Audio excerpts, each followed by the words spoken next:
Та-дам! Здравейте, аз съм Иван Тодоров и от 16 години уча хората как да карат тук тия дъскички и в същото време да им останат колене за през останалата част от годината, да могат да си ходят с тях пеш. Тук съм ги подредил тези ски, за да ви покажа в това видео как да различавате различните ски, за какво служи всеки един от тях, за да можете като си купувате следващия път нови ски, да имате някакъв общ поглед върху видовете.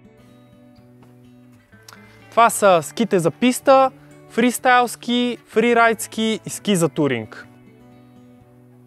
Започваме с пистовите ски.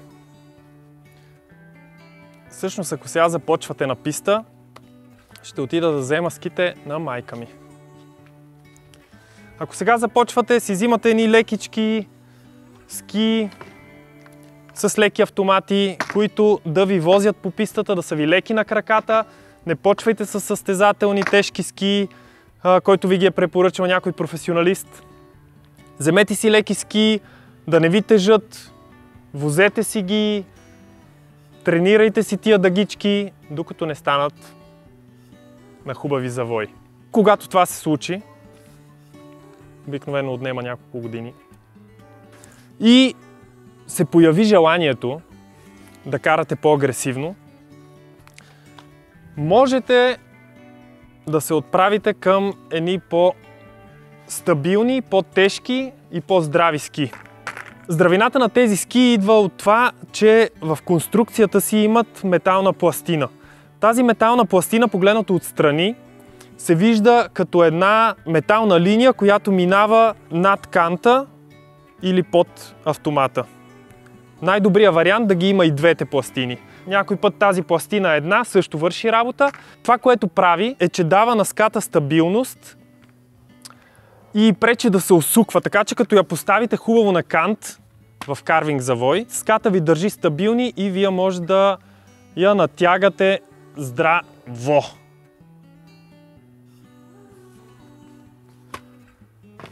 Следващите са фристайл ските. Фристайл ските трябва да имат лекота. Също при тях автоматът е изместен по средата на ската, за да могат много лесно да се завъртат и да се правят ротации с тях и трикове. Те са много меки ски и това ви дава възможност да правите бътъри. Бътърите нямат нищо общо с хапването. Те са да огъваш задната и предната част на ската. Общо взето фристайл ските ви дават възможност да добавите много умения към карането си, да учите нови неща или да се прибиете като куче. Фрирайд ските. Фрирайд ските се отличават с дебелина и също с тежест, а имат и едно нещо, което се казва рокер. То е това, че върха на ската тръгва по-рано. Всички тези неща ви дават една много хубава плаваемост в дълбокия сняг, а също и стабилност, когато завиваш в него, да можеш да срежеш хубаво завоя, без терена да те бута. И туринг ските, при тях не е нужно да имат заден връх, аз просто така ги харесвам и такива карам. Хубавото е да имат точкови автомати, за да са по-леки. Също обувките, които се правят за точкови автомати, са винаги една идея по-леки от алпийските обувки и целият ви сет става доста олекотен, което ви дава голяма свобода на движението. Може да си обикаляте спокойно из планината, без тежестта на ските да ви скапва краката. Също внимавайте с това, че ако твърде много лекотите ската си, малко ще ви избяга този баланс повече към ходенето в планината. Самото каране няма да ви е толкова комфортно, защото лекотата на ската дава възможност на променящия се терен да те бутва твърде много.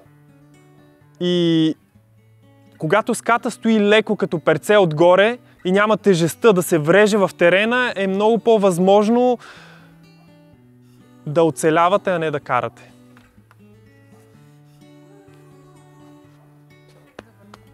Това е един общ поглед върху видовете ски. Темата е доста по-широка. Има още много неща, за които да се говори. Ако имате допълнителни въпроси, може да се свържете с мен, да ми пишете на страницата във Facebook или тук под видеото. И успех! Избирайте внимателно ските си, бъдете разумни, защото после вие ще си ги карате. или ще ги продавате в продавалника. Това е. Айде!